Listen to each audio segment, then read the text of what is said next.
Astro TV ஆதி நேயர்களுக்கு வணக்கம். உங்க ஜோதிடர் முருகேசன் பேசுகிறேன். இன்றைய பதிவில் கன்னிராசிக்காரர்களுக்கு இந்த ஜனவரி மாதத்தில் என்னென்ன பலன்கள் நடக்க இருக்கிறது என இன்றைய பதிவில் நாம் பார்க்க இருக்கிறோம். தமிழுக்கு குரோதி வருடம் மார்கழி மாதம் 17ஆம் தேதி முதல் தை மாதம் 18ஆம் தேதி வரை, ஆங்கில தேதிக்கு ஜனவரி 1ஆம் தேதி முதல் 31ஆம் தேதி வரை கன்னிராசிக்காரர்களுக்கு இந்த ஜனவரி மாத கிரக நிலவரங்களை பார்த்தோமானால், ராசிக்குள்ள கேது, 4ஆம் இடத்துல சூரியன் புதன், 6ஆம் இடத்துல சுக்கிரன் சனி, 7ஆம் இடத்துல ராகு, 9ஆம் இடத்துல குரு, 11ஆம் இடத்துல செவ்வாய் சஞ்சரிக்கிறார்கள். அதே போல் இந்த மாத கிரக பயிற்சிகளை பார்த்தோம்னா, ஜனவரி 1ஆம் தேதி பாருங்க புதன் பகவான் ராசிக்கு 4ஆம் இடத்துல அமர இருக்கிறார். ஜனவரி 14ஆம் தேதி சூரியன் பாருங்க ராசிக்கு 5ஆம் இடத்துல அமர இருக்கிறார். ஜனவரி 18ஆம் தேதி செவ்வாய் பாருங்க ராசிக்கு 10ஆம் இடத்துல அமர இருக்கிறார். ஜனவரி 19ஆம் தேதி புதன் ராசிக்கு 5ஆம் இடத்துல அமர இருக்கிறார். ஜனவரி 28ஆம் தேதி சுக்கிரன் பாருங்க ராசிக்கு 7ஆம் இடத்துல உச்சநிலையில் அமர இருக்கிறார். இதான் பார்த்தீங்கன்னா இந்த மாத கிரக பயிற்சிகள். இப்போ கன்னிராசிக்காரர்களுக்கு இந்த மாதம் எப்படி இருக்கும் பாருங்க. கன்னிராசிக்காரர்களுக்கு உங்கள் ராசிக்கு அதிபதினு சொல்லக்கூடிய புதன் பகவான் ஜனவரி 1ஆம் தேதி முதல் ராசிக்கு 4ஆம் இடத்துல சஞ்சாரம் செய்கிறார். ஜனவரி 19ஆம் தேதி வரையும் உங்கள் ராசிக்கு அதிபதி 4ஆம் இடத்துல தான் இருப்பார். பொதுவாக 4ஆம் இடத்துல புதன் பகவான் சஞ்சாரம் செய்யும் பொழுது பாருங்கள் 4ஆம் இட ஆதிபத்தியங்கள் வலுப்பெறும். அப்போ தாயாருக்கு இருந்த கஷ்டங்கள் மாறும். அதே போல் சொத்து வகையில் பாருங்கள் இருந்த பிரச்சனைகளுக்கு தீர்வு கிடைக்கும். மனசில் ஒரு நிம்மதி உங்களுக்கு இந்த மாதம் இருக்கும். ஒரு தொழில் பண்ணுறவங்க, வியாபாரம் பண்ணுறவங்க, இவங்களுக்கெல்லாம் பாருங்கள் நல்ல அதிர்ஷ்டம் இருக்கும். இந்த மாதம் பாருங்கள் வியாபாரத்தில் பிச்சு உதறலாம் கன்னிராசிக்காரர்கள். ஏன் அப்படின்னா உங்களுக்கு 4ஆம் இடத்துல புதன் பகவான் சஞ்சாரம் செய்கிறார். வியாபாரக்காரர்கள் 4ஆம் இடத்துல சஞ்சாரம் செய்வது சிறப்பு. அதே போல் புதுசாக ஏதாவது வண்டி வாகனம் வாங்கணும்னா இந்த மாதம் வாங்கலாங்க. ஏன்னா சுக்கிரனும் 6ஆம் இடத்துல ஒரு கடங்கார ஸ்தானத்தில் இருக்கிறதுனால இந்த மாதம் வண்டி வாகனம் சம்மந்தப்பட்ட செலவுகள் செய்யலாம். ஒரு சிலர் பாருங்க பழைய வாகனத்தை கொடுத்து புதுசாக வண்டி வாகனம் வாங்கலாம். ஒரு சிலர் வாகனத்தை புதுப்பிக்கக்கூடிய வாய்ப்புகளை கொடுக்கும் இந்த மாதம். அதே போல் படிக்கக்கூடிய மாணவ மாணவிகளுக்கு இந்த மாதம் நல்ல ஒரு அதிர்ஷ்டங்களை கொடுக்கும். அதே போல் 4ஆம் இடத்துல புதன் சஞ்சாரம் செய்யும்போது சொத்து வகையில் நல்ல அதிர்ஷ்டங்கள் உண்டு. முதலீடு சார்ந்த விஷயத்தில் பாருங்கள் முன்னேற்றம் இருக்கும். குடும்பத்தில் சுபகாரிய பேச்சுக்கள் நன்மையில் முடியும். அதனால் உங்கள் ராசிக்கு அதிபதி இந்த மாதம் ஜனவரி 19ஆம் தேதி வரையுமே 4ஆம் இடத்துல சஞ்சாரம் செய்வது சிறப்பு. அப்போ இந்த மாதம் உங்களுக்கு பாருங்கள் நீண்ட காலமாக இருந்த ஒரு ஆசைகள்லாம் இந்த மாதம் நிறைவேறும் அப்படின்னு சொல்லலாம் கன்னிராசிக்காரர்களுக்கு. அதே போல் ஜனவரி 19ஆம் தேதிக்கு பிறகு உங்கள் ராசிக்கு அதிபதி 5ஆம் இடத்துல கோணமேறி வலுவாக அமர இருக்கிறார். உங்கள் ராசிக்கு அதிபதி சனி வீட்டில் அமர்ந்தால் அந்த சனி பலமாக இருக்கிறார். அப்போ உங்கள் ராசிக்கு அதிபதி கோணமேறி வலுவாக அமர்வதும் பாருங்கள் உங்களுக்கு உத்தியோகம் சார்ந்த விஷயத்தில் முன்னேற்றங்கள் இருக்கும். ஏன் அப்படின்னா 10ஆம் அதிபதி 5ஆம் இடத்துல அமர்வது புது வேலை கிடைப்பதற்கு வாய்ப்பு இருக்குது. ஒரு சிலருக்கு நல்ல நிறுவனத்தில் வேலை கிடைக்கும் ஜனவரி 19ஆம் தேதிக்கு பிறகு கன்னிராசிக்காரர்களுக்கு. அதே போல் குடும்பத்தில் பாருங்கள் ஏதாவது குலதெய்வ பூஜை பண்ணுறது, அதே போல் குடும்பத்தில் புது விருந்தினர்கள் வருவது, இது போன்ற ஒரு குடும்பம் ஒரு கலகலப்பாக இருக்குங்க உங்களுக்கு 5ஆம் இடத்துல புதன் சஞ்சாரம் செய்வது. அதே போல் 5ஆம் இடத்துல புதன் சஞ்சாரம் செய்யும்போது எடுக்கக்கூடிய முடிவுகள் சரியாக இருக்கும். உங்களுடைய திட்டமிடுதல் சரியாக இருக்கும் அப்படின்னு சொல்லலாம் இந்த மாதம் ஜனவரி 19ஆம் தேதிக்கு பிறகு கன்னிராசிக்காரர்களுக்கு. அதே போல் சூரியன் பாருங்கள் உங்களுக்கு 4ஆம் இடத்துல சஞ்சாரம் செய்கிறார். சூரியன் 4ஆம் இடத்துல சஞ்சாரம் செய்வதும் பாருங்கள் தொழில் ரீதியாக நல்ல ஒரு யோகத்தை கொடுக்கும். ஒரு சிலருக்கு சூரியன் 10ஆம் இடத்தை பார்க்கறதுனால புது உத்தியோக வாய்ப்புகள் தேடி வரும் அப்படின்னு சொல்லலாம். தாயாருக்கு உடல் ரீதியாக சின்ன சின்ன பிரச்சனை இருந்தாலும் புதன் 4ஆம் இடத்துல இருப்பது பாருங்கள் அந்த பிரச்சனைகளுக்கு தீர்வு கிடைக்கும். அதாவது நீண்ட காலமாக தாயாருக்கு உடல் ரீதியாக இந்த பிரச்சனைகளுக்கு தீர்வு கிடைப்பதற்கு வாய்ப்பு இருக்குது. அதே சூரியன் 5ஆம் இடத்துக்கு போகிறார்.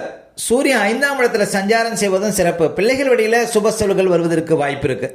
அதே போல் ஜனவரி 14ஆம் தேதிக்கு பிறகு சூரியன் 5ஆம் இடத்துல சஞ்சாரம் செய்யும்போது பாருங்கள் கோபத்தை தவிர்க்கணும், கொஞ்சம் அவசரம் ஆகாது அப்படின்னு சொல்லலாம் சூரியன் 5ஆம் இடத்துல சஞ்சாரம் செய்யும்போது. அதே போல் சுக்கிரன் 6ஆம் இடத்துல இருக்கிறார். சுக்கிரன் இந்த மாதம் 6ஆம் இடத்துல சஞ்சாரம் செய்வது பாருங்கள் தகப்பனாருக்கு ஏதாவது மருத்துவ செலவுகளை கொடுக்கும். அதே போல் 2ஆம் அதிபதி 6ஆம் இடத்துல சஞ்சாரம் செய்யும்போது கொடுக்கல் வாங்கல் விஷயத்தில் கொஞ்சம் கவனம் தேவை. அதே போல் நீர்நிலைகள் சார்ந்த விஷயத்தில் கவனமாக இருக்கணும். ஒரு ஆறு, ஏரி, குளம், குட்டை, நீர்வீழ்ச்சியில் குளிக்கிறது, கடலில் குளிக்கிறது இதெல்லாம் தவிர்க்கணுங்க இந்த மாதம் சுக்கிரன் 6ஆம் இடத்துல இருப்பது. அதே போல் உங்கள் வாழ்க்கை துணைவர் ஆரோக்கியத்தில் கவனம் செலுத்தணும். முக்கியமாக சுக்கிரன் பாருங்கள் எலக்ட்ரானிக் பொருளை சொல்கிறது. அப்போ வீட்டுக்கு தேவையான ஏதாவது பொருட்கள், எலக்ட்ரானிக் பொருட்கள் வாங்கக்கூடிய ஒரு அமைப்பை கொடுக்கும். சுக்கிரன் 6ஆம் இடத்துல சஞ்சாரம் செய்யும்போது விலை வந்த செல்ஃபோன்கள்லாம் வச்சுருந்தீங்கன்னா கொஞ்சம் கவனமாக வச்சுருக்கணும் சுக்கிரன் 6ஆம் இடத்துல சஞ்சாரம் செய்யும்போது. அதே போல் கன்னிராசி ஆண்கள் பெண்கள் விஷயத்துலையும், கன்னிராசி பெண்கள் ஆண்கள் விஷயத்துலையும் கொஞ்சம் கவனமாக இருக்கணுங்க இந்த மாதம் சுக்கிரன் 6ஆம் இடத்துல சஞ்சாரம் செய்வதனால. அதே போல் செவ்வாய் பாருங்கள் மாத ஆரம்பத்தில் ஜனவரி ஒரு 18ஆம் தேதி வரையும் லாபஸ்தானத்தில் இருக்கிறார். செவ்வாய் லாபஸ்தானத்தில் இருப்பது உங்களுக்கு என்ன ஒரு யோகத்தை கொடுக்கும் அப்படின்னு பார்த்தீங்கன்னா பாருங்கள், வழக்கு இருந்தால் அது சாதகமாக முடியும். புதுசாக ஏதாவது ஆபரணங்கள் எடுக்கக்கூடிய ஒரு யோகத்தை கொடுக்கும். மனசில் கொஞ்சம் தைரியம் குறையிற மாதிரி இருக்கும். ஏன்னா 3ஆம் அதிபதி நீச்சம் பெற்று லாபஸ்தானத்தில் இருக்கிறார். அதே போல் செவ்வாய் 10ஆம் இடத்துக்கு போகிறார். இந்த மாதம் ஜனவரி ஒரு 18ஆம் தேதிக்கு பிறகு 3ஆம் அதிபதி 10ஆம் இடத்துல அமரார். அப்போ 3ஆம் அதிபதி 10ஆம் இடத்துல அமர்வது பாருங்கள், உத்தியோக ரீதியாக கொஞ்சம் கவனமாக இருக்கணும். ஜனவரி 18ஆம் தேதிக்கு பிறகு 3ஆம் அதிபதி 10ஆம் இடத்துல மறைவது, இளைய சகோதரர்கள் இருந்தாங்கன்னா அவங்களுக்கு ஏதாவது திடீர் மருத்துவ செலவுகள் வரும். அதே போல் உத்தியோகத்தில் இருக்கக்கூடியவங்களுக்கு பாருங்கள், மேலதிகாரிகள் தொல்லைகள் கொஞ்சம் இருக்கும் இந்த காலகட்டத்தில். ஏன் அப்படின்னா 3ஆம் ஆதி 10ல் இருக்கும்போது பாருங்கள், உத்தியோகத்தில் ஒரு டெம்பரவரியாக வேலை பார்க்குறீங்க ஒரு இடத்துலனா உத்தியோகத்தை விடக்கூடாது. இந்த 10ஆம் இடத்துல செவ்வாய் சஞ்சாரம் செய்வது ஜனவரி 18ஆம் தேதிக்கு பிறகு உத்தியோக ரீதியாக கொஞ்சம் கவனமாக இருக்கணும். அதே போல் மேலதிகாரிகளை பகித்துக் கொள்ளக்கூடாது இந்த காலகட்டத்தில் கன்னிராசிக்காரர்கள். அதே போல் கேது பகவான் பாருங்கள், ராசிக்குள்ளே இருக்கிற வரையும் பாருங்கள், அவ்வளோ எளிதில் மற்றவர்களை நம்பக்கூடாது. உங்கள் கூட இருக்கிறவங்க விஷயத்தில் கொஞ்சம் கவனமாக இருக்கணும். அதே போல் ஆன்மீகத்தில் இருக்கக்கூடியவங்களுக்கு நல்லதுங்க. விநாயகர் வழிபாடு, ஆஞ்சநேயர் வழிபாடு, உக்கர தெய்வ வழிபாடு, இதெல்லாம் உங்களுக்கு நன்மை தரும் கேது ராசிக்குள்ளே இருக்கிற வரையும். அதே போல் கேது ராசிக்குள்ளே இருக்கிற வரையும் ஆரோக்கியத்தில் கொஞ்சம் கவனம் செலுத்தணுங்க கன்னிராசிக்காரர்கள். மற்றபடி பாருங்கள், இந்த மாதம் உங்களுக்கு பாருங்கள், உங்கள் ராசிக்கு அதிபதி பலமாக இருக்கிறார். அதனால் உங்கள் ராசிக்கு அதிபதி பலமாக இருக்கிறதுனால இந்த மாதம் எதையும் வெல்ல முடியும். எவ்வளோ சிரமங்கள் இருந்தாலும் அதை உங்களுக்கு சமாளிக்கக்கூடிய வாய்ப்புகளை உங்கள் ராசிக்கு அதிபதி பலமாக இருக்கிறதுனால இந்த மாதம் உங்களுக்கு உண்டுங்க. அதே போல் இந்த மாதம் திடீர் அதிர்ஷ்டங்கள், ஒரு எதிர்பாராத யோகங்கள், இதெல்லாம் இந்த மாதம் உங்களுக்கு கிடைப்பதற்கு வாய்ப்பு இருக்குது. உங்கள் ராசிக்கு அதிபதி ஜனவரி 19ஆம் தேதிக்கு பிறகு 5ஆம் இடத்தில் அமர்வது இன்னும் சிறப்பு அப்படின்னு சொல்லலாம். மொத்தத்தில் இந்த மாதம் ஒரு எதையும் வெல்லக்கூடிய ஒரு மாதமாக இந்த மாதம் அமரும். சொந்த தொழில் வியாபாரம் செய்யக்கூடியவங்க இந்த மாதம் நல்ல ஒரு வளர்ச்சியை பார்க்க முடியும். ஜனவரி ஒரு 19ஆம் தேதிக்கு பிறகு, ஜனவரி 18ஆம் தேதிக்கு பிறகு உத்தியோகம் சார்ந்த விஷயத்தில் கொஞ்சம் விழிப்பாக இருக்கணும் கன்னிராசிக்காரர்கள். அடுத்த கன்னிராசிக்காரர்களுக்கு சந்திராஷ்டமம். இப்போ கன்னிராசிக்காரர்களுக்கு இந்த மாதம் எந்த தேதிகளில் சந்திராஷ்டமம் வரும் அப்படின்னு பார்த்தீங்கன்னா, கன்னிராசிக்காரர்களுக்கு இந்த ஜனவரி 7, 8, 9 இந்த தேதிகளில் பாருங்கள் சந்திராஷ்டமம் இருக்கும். இந்த தேதிகளில் மட்டும் கொஞ்சம் கவனமாக இருக்கணும். சந்திராஷ்டம தினங்களில் தான் நம்முடைய உடல்காரகன் மனோகாரகன் என்று சொல்லக்கூடிய சந்திரன் 8ல் மறையும் பொழுது நம்ம உடல் ரீதியாகவும் மன ரீதியாகவும் அந்த நாட்களில் பாதிப்படைவோம். அந்த நாட்களில் தாங்க இந்த பதட்டம், படபடப்பு, தெளிவில்லாத நிலை, மனக்குழப்பம் இதெல்லாம் கொடுக்கும்.